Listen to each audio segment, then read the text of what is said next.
ज्ञानवान पुरुष के लिए नहीं, और जिसके पूर्ति में संशय हो, जिस क्रिया के कर्म करने में संशय हो, उससे मोक्ष नहीं मिलता, उससे जगत हित नहीं होता। और एक तो मनुष्य की आयु बहुत कम है, ऊपर से होने वाले जो यज्ञादि कर्म है, इनमें लगने वाली वस्तुएं सामग्री, उसकी प्राप्ति बड़ी कठिन है, फिर उसको पूर्ण कराने वाले आचार्य का मिलना कठिन है। अब आजकल ये यज्ञ क्यों सफल नहीं हुआ? महाभारत में द्रुपद राजा ने यज्ञ कराई और आचार्य से कहा, महाराज ऐसा पुत्र पैदा हो जो द्रोणाचार्य का शीश काटे, और बेटी ऐसी पैदा हो जो अर्जुन को वरण करे। राजा द्रुपद की यज्ञ कैसी हुई? बेटा द्रोणाचार्य का शीश काटता है, द्रौपदी अर्जुन को पति रूप में वर्ण करती है। श्रीमद् भागवत में कथा आएगी, तो स्थान यज्ञ कराया, ऋषभदेव जी की उत्पत्ति के समय नाभि ने यज्ञ कराया, महाराज मनु ने व्यवस्थित मनु ने यज्ञ कराया, और यज्ञ कराकर आचार्य से जो विनम्र निवेदन किया वही यज्ञ से प्रकट हुआ। और अब यज्ञ में क्यों नहीं कुछ हो रहा है? देवी भागवत कहती है कि आचार्य शुद्ध वेद मंत्र बोलने वाला हो, उसके सहयोगी होता ब्रह्मा उद्गाता इत्यादि विशुद्ध हो।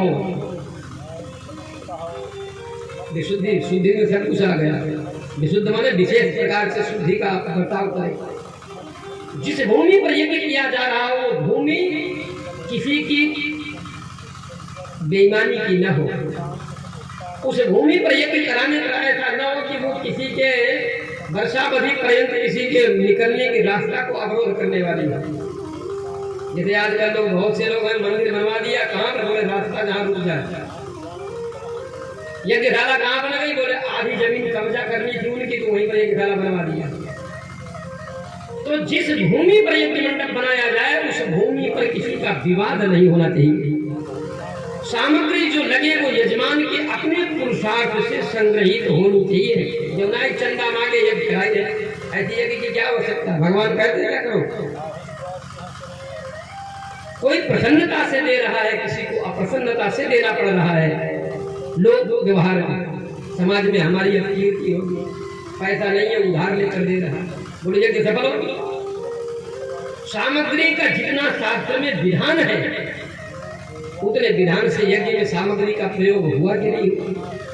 जितना गहरा, जितना लंबा, जितना ऊंचा, जितना चौड़ा कुंड खोदा जाना चाहिए, उतना कुंड खोदा गया कि नहीं खोदा गया? कुंड कंठ तक भरा कि नहीं भरा? यज्ञ मंडप शुल्ब सूत्र के विधान के अनुसार यज्ञ मंडप निर्माण का जो विधि बताई गई, क्या उस विधि से यज्ञ मंडप का निर्माण हुआ? क्या कुंड मंडप सिद्धि के द्वारा जो कुंडों के निर्माण की विधि बताई गई, उस विधि से कुंड के निर्माण किए गए? सामग्री का वर्णन किया गया तत्त यज्ञों में, क्या उस विधि से वो सामग्री अर्पण की गई? क्या आचार्य शुद्ध था? यजमान का धन जो है उसके परिश्रम का था? यदि ये सब कुछ नहीं है तो निश्चित ही ये यज्ञ मात्र केवल लोक व्यवहार में ये दिखावा ही रह जाएगी, इसमें सफलता नहीं है। भले ही तुम कहो कि हमारे यहाँ 20 लाख यज्ञ में खर्चा होता है, करते रहो खर्चा, लेकिन यज्ञ का जो फल मिलना चाहिए वो फल नहीं मिलता है। गीता में भगवान अर्जुन से कहते हैं, यज्ञात् भवति पर्जन्यादन्न संभवः। यज्ञ से जल की वृष्टि होती है, उसका फल है। और यज्ञ से जल की वृष्टि जब फल है, और जल की वृष्टि से अन्न की उत्पत्ति ये फल है, तो कितना जल बरसता है और कितना जो है अन्न उत्पन्न होता है, ये तो आप लोग खुद ही जानते हैं।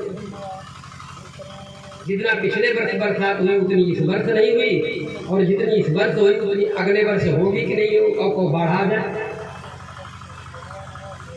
तो तुम्हारे यज्ञ का फल क्या हुआ?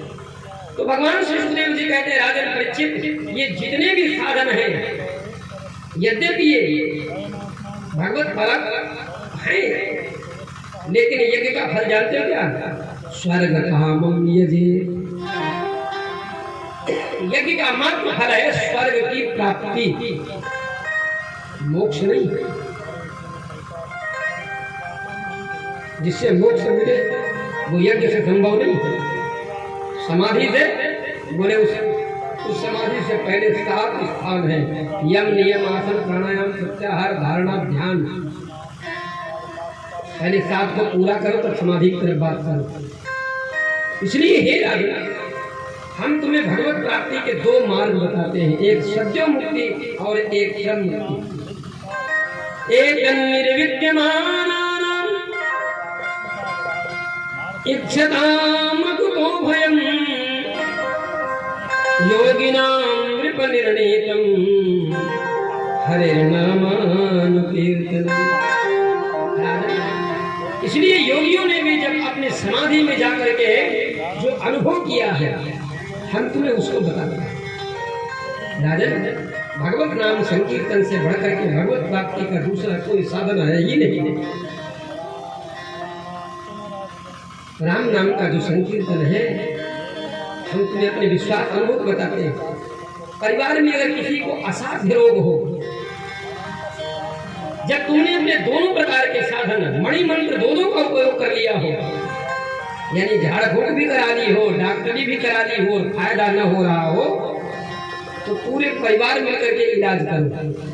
जो बीमार हो उसको अपने पास, अगर बैठने में समर्थ हो तो बैठाओ आंगन में, और अगर न बैठने में समर्थ हो तो उसको लिटा लो उनके आसन पर। जैसा ऋतु धर्म हो, गर्मी हो तो थोड़े कम, सर्दी हो तो गद्दा रजाई और साधन किया। और उसके बाद पूरा परिवार मिलकर सुंदर दीपक जला करके, दीपक के नीचे थोड़ा सा चावल या आधार, क्योंकि दीपक जमीन पर नहीं रखा जाता है। देवी भागवत में लिखा है कि जो व्यक्ति दीपक को जमीन पर रखती है, स्त्री या पुरुष, तो जन्मांतर में वो संतानहीन होते हैं। पुरुष नेत्रहीन होता है और स्त्री संतानहीन होती है। इसलिए कभी भी दीपक, चाहे आरती करो, चाहे अपने दरवाजे पर जो नहीं दीपक लोग जला के रख देते, या भगवान के मंदिर पर जलाकर दीपक रखो, तो जमीन पर नहीं रखना चाहिए। उसके नीचे 4 दाना चावल ही डाल दो, कोई दूसरा पात्र ही रख दो, या कोई पेड़ का पत्ता ही रख दो, और जमीन में नहीं रखना। अब क्या है? नाम संकीर्तन। मरीज को लेटाओ और उसके पास ताली बजाते हुए नाम संकीर्तन करना प्रारंभ कर दो। संकल्प लेकर के कि हम 41 दिन भगवत नाम संकीर्तन करेंगे, सुबह 2 घंटा 2 घंटा शाम को। अगर आपको चमत्कार न मिले, उस मुर्दे में भी जान ना आ जाए, जिसको डॉक्टर ने भी कह दिया अभी हमारे बस में नहीं, और जिसको जादू और झाड़ फूक करने वालों ने कह दिया भैया अब इसके आगे हमें नहीं मालूम, यानी मणि मंत्र औषधि 3 उपचार बताए गए देवी भागवत में, और तीनों उपचार यदि सफल हो जाए तो भगवत नाम संकीर्तन कीजिए, वो ठीक हो जाएगा। कलियुग केवल नाम आधार, सुमिर सुमिरी नर करहि पार। कलियुग केवल नाम आधार, सुमिर सुमिरी नर उतरहि पारा। इतना ही नहीं, नाम लीज भव सिंधु सुखाई। भगवत नाम संकीर्तन से संसार भाग ही नष्ट हो सकता है, पार हो जाएगा जी। तो उससे ये संसार के रोग क्या काम? रोग तो शरीर में है, और ये भवरोग ही मुक्त हो जाएगा तो रोग की क्या? नाम लेत भव सिंधु सुखाहि, करहु विचार सुजन मन माहि। नाम लेत भव सिंधु सुखाहि, करहु विचार सुजन मन माहि। सुखदेव जी महाराज कहते हैं, राजा सर्वप्रथम तो आप इस बात से निश्चिंत हो जाओ कि 7 दिन हमारे पास है। एक राजा थे जिनका नाम था खटवांग। उन्होंने सूर्यवंश के राजा थे। देवताओं का सहयोग करने के लिए जब असुरों से युद्ध हुआ तो स्वर्ग में गए। देवताओं को जब विजयश्री की प्राप्ति हो गई तो राजा खटवांग से देवताओं ने कहा, मांगो क्या चाहते हैं, तुमने हमारा बड़ा उपकार किया। तो राजा खटवांग ने देवताओं से कहा, देवताओं यदि आप दे सकते हो तो हमें मोक्ष दे दो। देवताओं ने कहा ये हमारे सामर्थ्य के बाहर की बात, हम मोक्ष नहीं दे सकते। तो फिर तुम क्या दे सकते हो? बोले हम चाहते कि और कोई वरदान मांगो। तो खड़वांग ने कहा पहले ये बता दो हमारी आयु कितनी बची? बोले 2 मुहूर्त बची। बोले तो इतने समय में हमारा आप क्या उपकार कर सकते हो? हमें आप मृत्युलोक में भेज दो। आप कल्पना करें कि एक वो व्यक्ति राजा खड़वांग जो स्वर्ग में खड़ा है और देवताओं ने जब मांगने के लिए कहा तो उसने कहा मोक्ष तो नहीं दे सकते हो तो मैं मृत्युलोक भेज दो। देवताओं ने क्षण मात्र का समय लिया, मृत्युलोक भेज दिया। खड़वांग ने क्या किया? यहाँ देवताओं के पास क्या है? स्वर्ग कामम यज्ञ किया तो स्वर्ग मिल गया, और स्वर्ग में क्या है? केवल भोग। जब असुर को आक्रमण करता है तो देवता भी मेरू पर्वत की गुफाओं में जाकर छिप जाते हैं। इसका मतलब है मृत्यु का भय वहां पर भी है। तो जहां मृत्यु का भय है, जो खुद ही मृत्यु से भय से भयाक्रांत है, वो हमें मोक्ष क्या दे पाएगा? अब खड़वांग ने यहाँ मृत्युलोक में आते ही गुरु से प्राप्त ज्ञान के द्वारा भगवत नाम संकीर्तन करना शुरू कर दिया, और जो कुछ था प्रदान कर दिया और नाम संकीर्तन करने लगे। नाम संकीर्तन करते करते प्राण छूट गए, मोक्ष प्राप्त हो गए। तो खड़वांग राजा ने परीक्षित 2 मुहूर्त में ही मोक्ष प्राप्त कर लिया। तुम्हारे पास तो 7 दिन है, इसलिए 7 दिन तुम्हारी समझ में कम है, पर मेरी समझ में तो इतने ज्यादा है, कितने में पता नहीं कितना काम हो सकता है। अब जाकर परीक्षित को थोड़ा सांत्वना उन्होंने शांति हो। हमारे लिए 7 दिन है, जब खड़वांग 2 मुहूर्त में मुक्त हो जाएगा तो हमारे पास 7 दिन।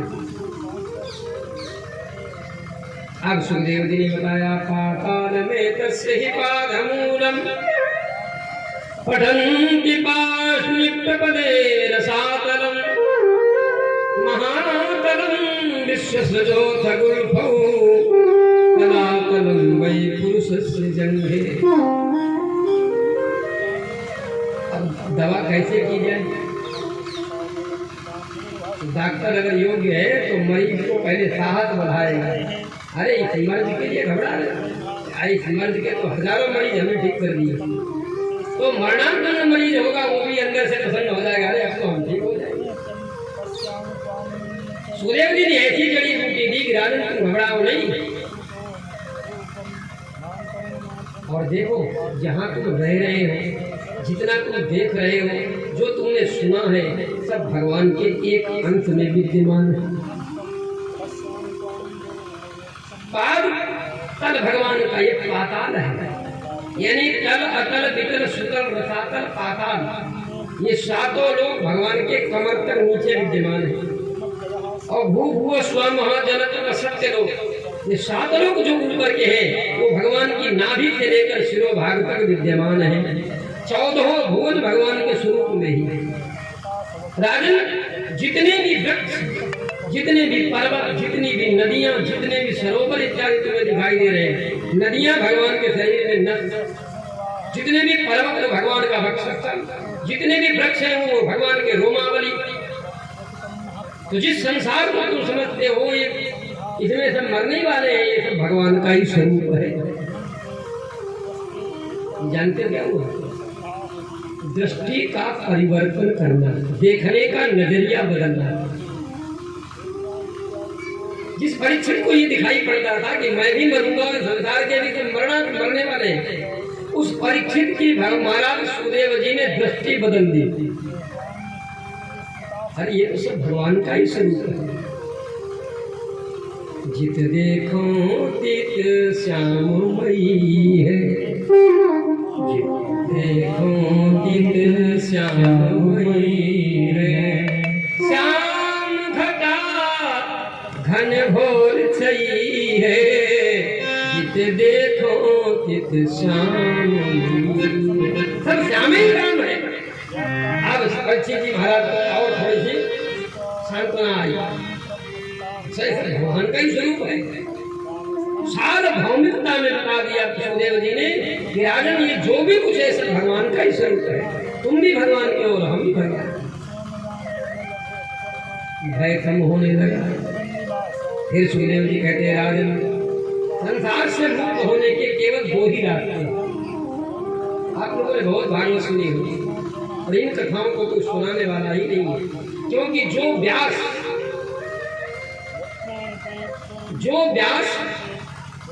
भागवत के प्रथम स्कंद और द्वितीय स्कंद की कथाओं को ऐसे ही निकाल दे, परम विद्वान कहा जाता है।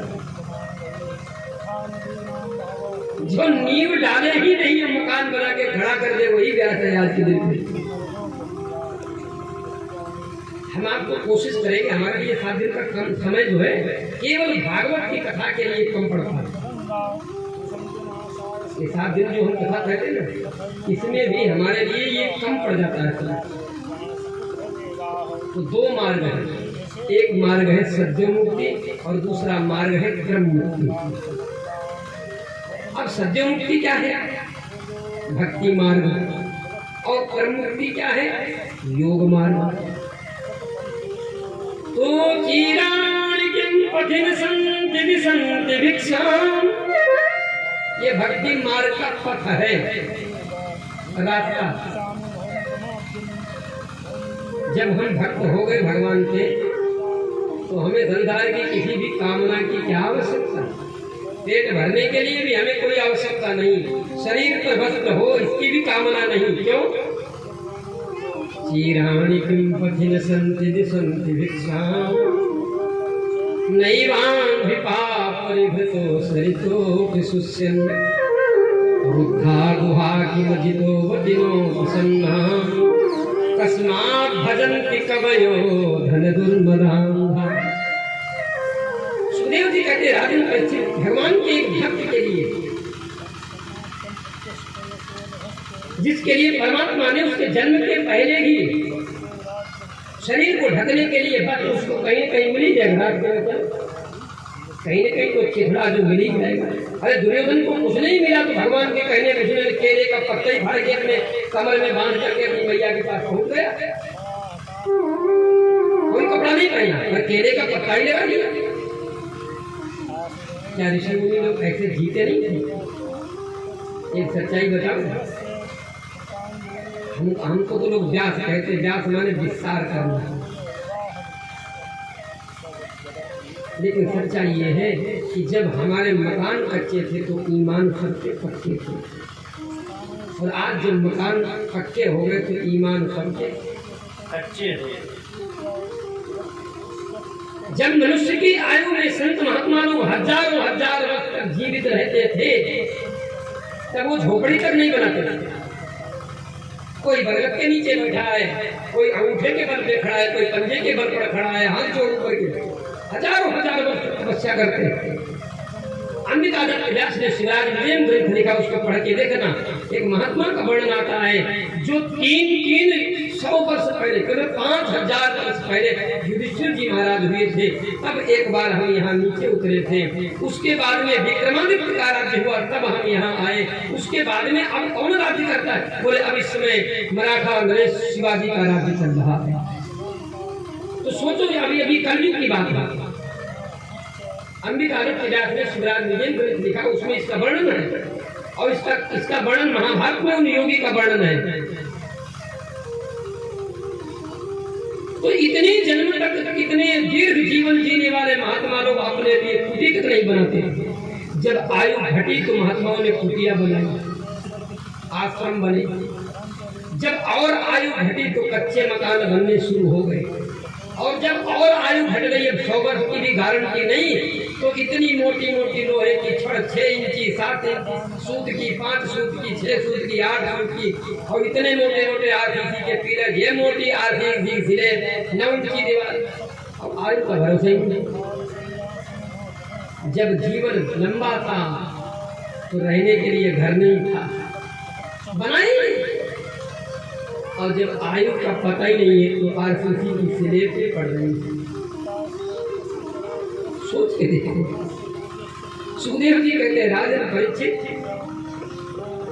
जब हमें भगवान के लिए जीना है तो शरीर के लिए क्या, कहीं भी पड़ा होगा कोई चिथड़ा उठाओ, कमर में लपेट लो, चल तो हरि कीर्तन करते हुए।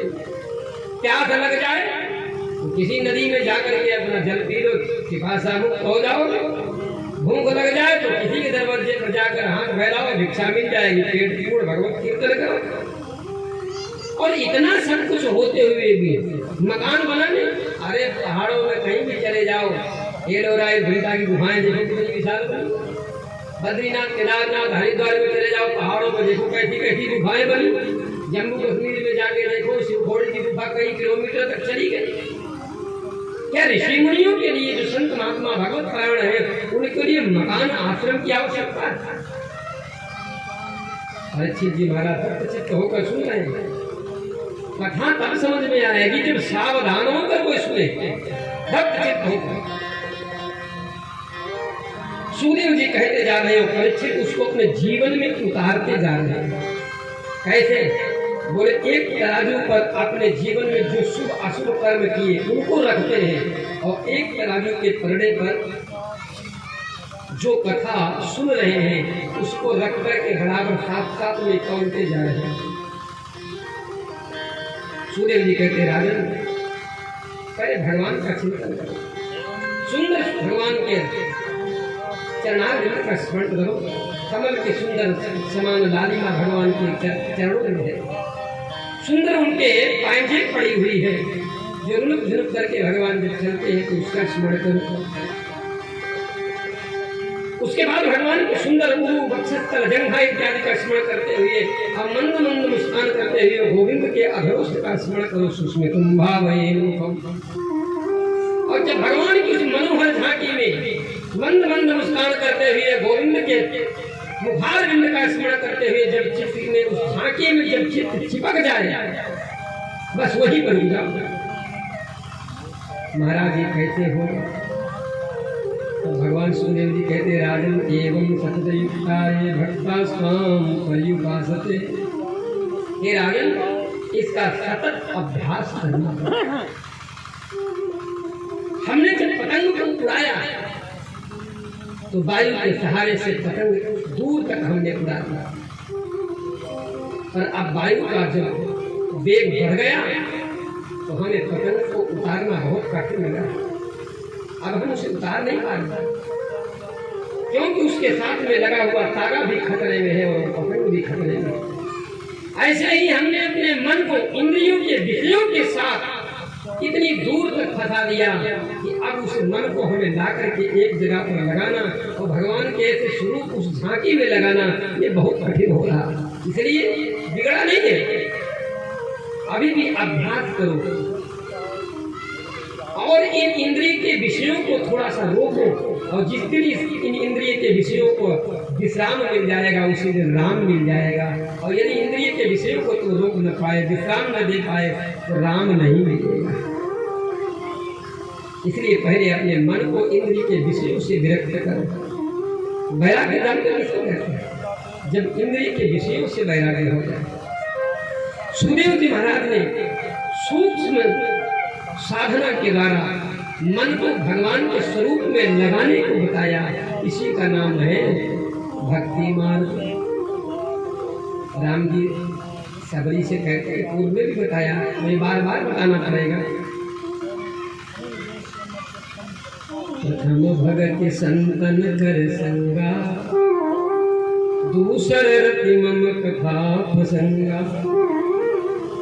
भगवान कहते हैं कि पहले संतों का साथ आना, फिर संतों की कृपा से तुम्हें हमारी कथा सुनने को मिलेगी।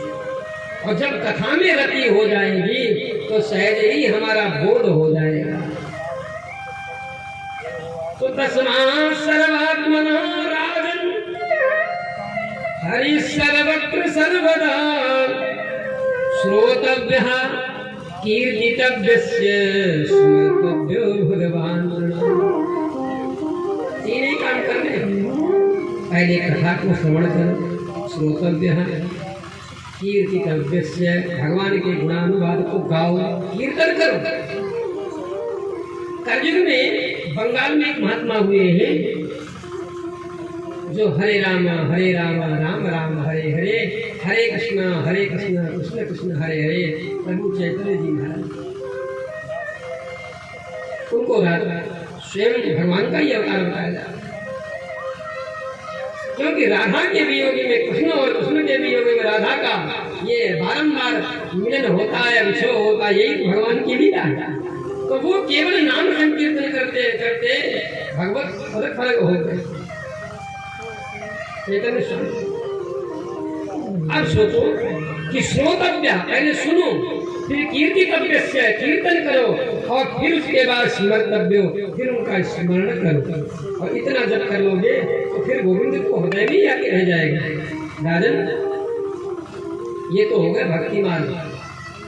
भक्ति मार्ग माने हेलीकॉप्टर यहाँ पर आए, उस पर बैठो, दिल्ली पहुंचो, बीच में कोई मतलब नहीं।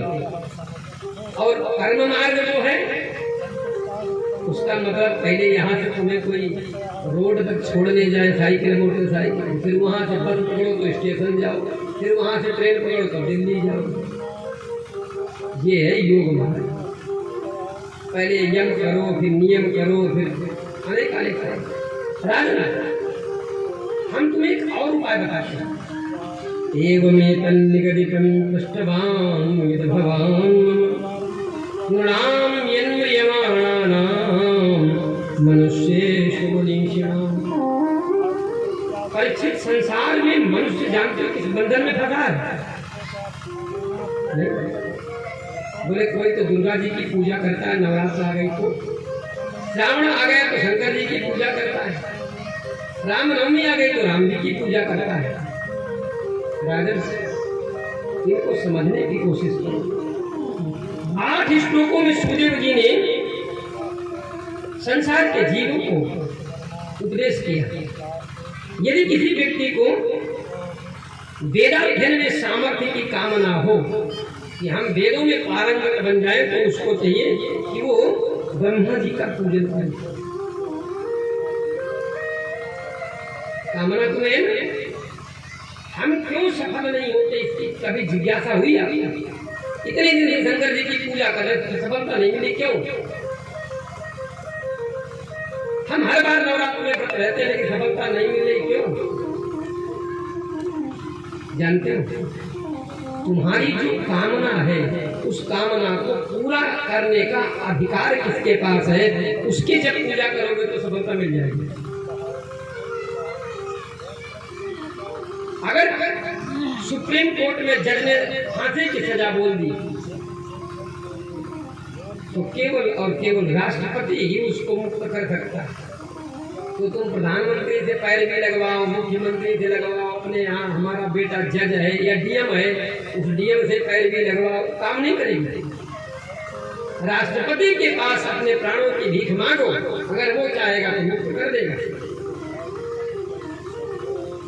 तो सुखदेव जी कहते हैं, राजन, यदि ये चाहते हो कि हमारी इंद्रियों में श्रवण इंद्रिय, नेत्र इंद्रिय, जिह्वा इंद्रिय, सभी इंद्रियां हमारी पुष्ट बनी रहे, तो इंद्र की पूजा करनी चाहिए। गरुड़ पुराण जो मरने के बाद सुनाई जाती है, आप लोगों ने भी शायद कभी सुनी ही होगी। उस गरुड़ पुराण में शरीर में किस किस अंग में किस किस देवता का अधिकार है। नक्षत्र 27 होते हैं। शरीर के किस अंग में कौन से नक्षत्र का वास है। ग्रह 9 होते हैं। शरीर में किस अंग में कौन से ग्रह का स्थान है। उसमें 2 प्रकार के शरीर बताए गए, एक पारलौकिक शरीर का बताया गया और एक लौकिक शरीर। और पारलौकिक शरीर और लौकिक शरीर को पढ़ लेना। आज लोग गठिया बाई के घुटने पकड़े बैठे रहते हैं, हमारे गठिया बाई। गरुड़ पुराण में इसकी दवा भी है और इसका वर्णन किया गया। अब ये घुटनों में ये चलने की सामर्थ्य, तो पैरों का स्वामी कौन है? भगवान विष्णु का अधिकार पैरों पर है। अगर तुम्हारे गठिया हो गई, तुम्हारे पैरों में चलने की सामर्थ्य नहीं रह गई, तो भैया ईमानदारी पूर्वक बृहस्पतिवार का व्रत करो, भगवान विष्णु का मंत्र जपो, विष्णु सहस्त्र नाम का पाठ करो, भगवान की सेवा करो, तो निश्चित ही तुम्हारे पैरों में सामर्थ्य आ जाए। जिसकी वाणी बोलने में असमर्थ हो रही हो, विश्वास करके अग्नि का उपासना करना शुरू कर दो, तुम्हारी वाणी में सामर्थ्य प्राप्त हो जाएगा। क्योंकि वाक इंद्री अग्नि देवता के अधिकार क्षेत्र में आती है। तो शरीर में जिन जिन अंगों में जिन जिन देवताओं का वास है, अगर आप उन अंगों में उत्पन्न हुए रोग की निवृत्ति चाहते हो कि ये रोग ठीक हो जाए, तो आप उस देवता की उपासना करो, वो रोग ठीक हो जाए। जानते हो, हम कथा ही नहीं करते, हम कर्मकांड भी काशी में रह करके विद्वानों से सीखे, और कुछ सीखा और कुछ हमने पुराणों में से अनुभव किया पढ़ करके। सफेद दाग क्यों होता है, थोड़ा पुराण में देखो पढ़ करके। व्यक्ति के शरीर पर कुबड़ क्यों निकल आता है, जो बच्चा होता फिर यहाँ पर कुबड़ निकल गया, जिंदगी बेकार हो गई। ये सब क्यों होते? जो व्यक्ति गर्भ में कन्या की हत्या करता है, उसके शरीर में सफेद दाग होता है। जो व्यक्ति गाय और ब्राह्मण की नृशंस हत्या करता है, उसके शरीर पर कुबड़ पैदा हो जाता है। जरूर पुराण में लिखा हुआ। यदि ये चाहते हो कि ये ठीक हो जाए, तो प्रायश्चित विमोचन करो, उसका प्रायश्चित करो, और जो विधि बताई गई शास्त्र में उसको करो, निश्चित ही वो ठीक हो जाएगा। लेकिन तुम तो विश्वास नहीं करोगे, तुम तो डॉक्टर साहब पर विश्वास करो। वो जो गोली खिलाते रहेंगे, खाते रहोगे, ठीक हो चाहे न हो। सुग्रीव जी कहते हैं, राजन यदि चाहते हो कि इंद्रियों में सामर्थ्य हो तो इंद्र की पूजा करो, और प्रजा की बुद्धि हो, हमारे परिवार निर्मूल न हो जाए। 17 साल हो गए हमारे परिवार में बच्चा नहीं पैदा हो रहा, ये पिता का धर्म है। हम नहीं जानते थे इस विषय में, लेकिन पिता का कर्तव्य बनता है कि हमारे वंश का उन्मूलन न हो जाए, इसलिए उसको चाहिए कि वो भगवान दक्ष की पूजा करे। ये वही दक्ष है जिनका भगवान शंकर जी ने बकरे का ठीक लगा दिया। लेकिन वंश निर्मूलन को रोकने का अधिकार दक्ष को दे रखा भगवान ने, तुम्हारी जो पूजा करेगा उसका वंश खत्म नहीं होगा। अगर चाहते हो कि हमारे घर में लक्ष्मी की कमी ना आए, वो तो सबके घर में रहती है, चाहे जितना पैसा वाला हो। आपने को कभी जाना या किसी ने कभी ये बताया कि हम लोग नवरात्र में पहला और आखिरी क्यों रहते हैं? आखिरी माने आखिरी तो नवमी होनी चाहिए भाई। प्रथमं शैलपुत्री च मार्कंडेय पुराण, द्वितीयं ब्रह्मचारिणी, तृतीयं चंद्रघंटेति कूष्मांडेति चतुर्थकं, पंचमं स्कंदमातेति, षष्ठं कात्यायनीति च, सप्तमं कालरात्रीति महागौरीति चाष्टमं, नवमं सिद्धिदात्री च नवदुर्गा प्रकीर्तिता। तो पहला तो हम प्रतिपदा को मान लेते, चलो पहला प्रतिपदा हो गई, और आखिरी जो व्रत रहा जाता है वो नवमी होना चाहिए, लेकिन सब अष्टमी ही रहते हैं। क्यों? पहली बात तो देवी भागवत में, मार्कंडेय पुराण में, और गौरी तंत्र जो तंत्र शास्त्र का है, यानी आगम निगम, वेद और तंत्र दोनों साधन है जैसे, तो वेदों में भी इसका विवेचन किया गया, पुराणों में भी विवेचन है और तंत्र शास्त्र में भी विवेचन है। व्रत के दो ही विधान है नवरात्र के, या तो नवरात्र का व्रत प्रतिपदा से लेकर नवमी तक रहना चाहिए, और दशमी को पारायण करें, कन्या इत्यादि हवन कन्या इत्यादि पारायण करें, और या तो सप्तमी अष्टमी और नवमी 3 दिन व्रत रह करके और कन्या हवन और भोजन करना चाहिए, दशमी को पारायण करें। फिर ये पहला और आखिरी कहाँ से आ गया? और यदि आखिरी है तो नवमी को होना चाहिए, ये अष्टमी क्यों है? अष्टमी जानते हो क्यों लोग है? प्रतिपदा को नमक खाने का निषेध है, क्योंकि वो प्रथम शैलपुत्री चा हिमालय राज की कन्या पार्वती का दिन है, और शिव की उपासना करना, शक्ति की उपासना करना, हनुमान जी की उपासना करना और गणेश जी की उपासना करने में नमक नहीं खाना चाहिए। तो प्रतिपदा को लोग व्रत रह जाते हैं ताकि नमक खाने से बच जाएं। और अष्टमी को व्रत क्यों रहते हैं? तो श्री महाकाली, महालक्ष्मी और महासरस्वती, अष्टमी तिथि जो है भगवती लक्ष्मी का स्वरूप है, और लक्ष्मी सबको चाहिए। पर लक्ष्मी मिलेगी कैसे, स्थायी कैसे रहे? इसके लिए यदि आप चाहते हो तो भगवती दुर्गा जी की उपासना करो। यदि चाहते हो कि हमारे घर में लक्ष्मी का भंडार भरा रहे तो भगवती दुर्गा की उपासना करो, क्योंकि ये लक्ष्मी देने का अधिकार दुर्गा जी का ही है। जाने अनजाने नवरात्र सभी करते हैं। आपको पहले मालूम था कि दुर्गा जी की पूजा करने से लक्ष्मी बढ़ती? नहीं मालूम। और जाने अनजाने व्रत को नवरात्र पूजा हम सब लोग करते हैं।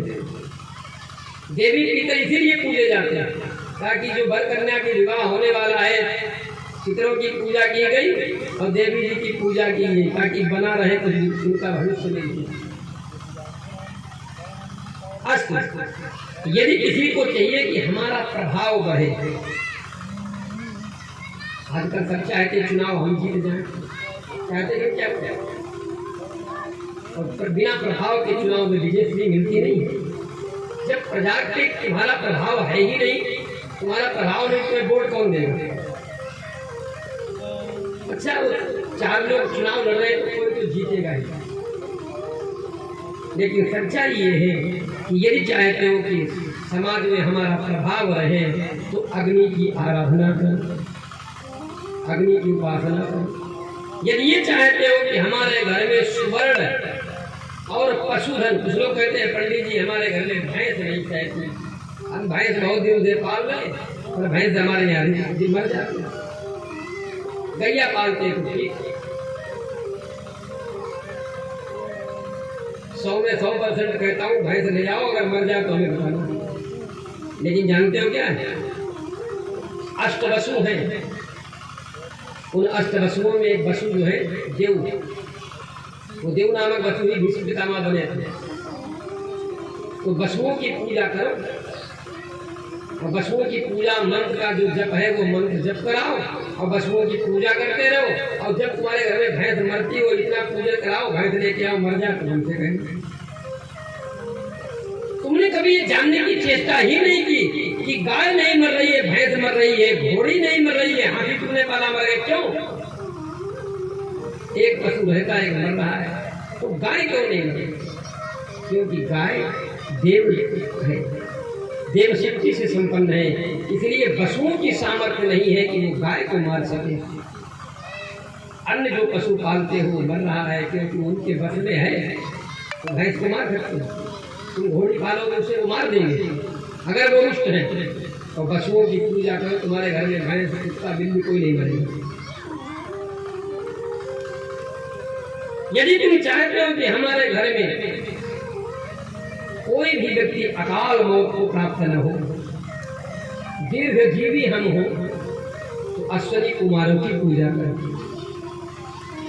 अश्विनी कुमारों को यह अधिकार है कि वो दीर्घ जीवन प्रदान करते हैं। यदि तुम चाहते हो कि हमारा शरीर जो है बहुत सुंदर रहे,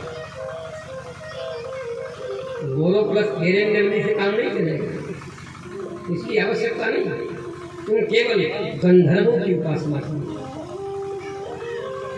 तुम्हें उपासना करने की विधि नहीं मालूम, कोई बात नहीं, तो सुबह शाम गंधर्वों का ध्यान करो। हे गंधर्वों, जैसे आपका सुंदर स्वरूप है वैसा ही हमारा भी हो,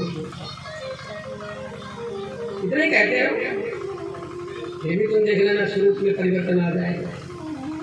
यदि तुम चाहते हो कि हमारे घर में जो बालक है उसकी विद्या, लोग कहते हैं ना पंडित जी हमारा बच्चे पढ़ने में मन नहीं लगता, बड़ा प्रयत्न करते हैं लेकिन पढ़ता ही नहीं, कुछ याद ही नहीं करता। उसको चाहिए माता पिता में से कोई एक व्यक्ति उस बालक को लेकर भगवान भोलेनाथ के मंदिर में आना शुरू करो, शिव आराधना में उस बालक को लगा दो और उस बालक के अंदर विद्या का प्रादुर्भाव हो जाएगा। भगवान श्री शुक्राचार्य जी कहते हैं, राजन, देवताओं की उपासना करने पर तो केवल वही मिलेगा जो उनके अधिकार में होगा, और मोक्ष इनके अधिकार में नहीं है, ये मुक्त नहीं है। तो अकाम सर्वकाम मोक्ष काम उदारधि तीव्रेण भक्ति योगेन यजेत पुरुषं परम। यदि मोक्ष की कामना हो तो भक्ति योग के द्वारा, भक्ति योग जो पूर्व में बताया, सात्विक भक्ति, राजस भक्ति और तामस भक्ति के भेद से भक्ति 81 प्रकार की है। सप्तम स्कंद में नवधा भक्ति का उपदेश प्रहलाद जी ने हिरण्यकशिपु को किया।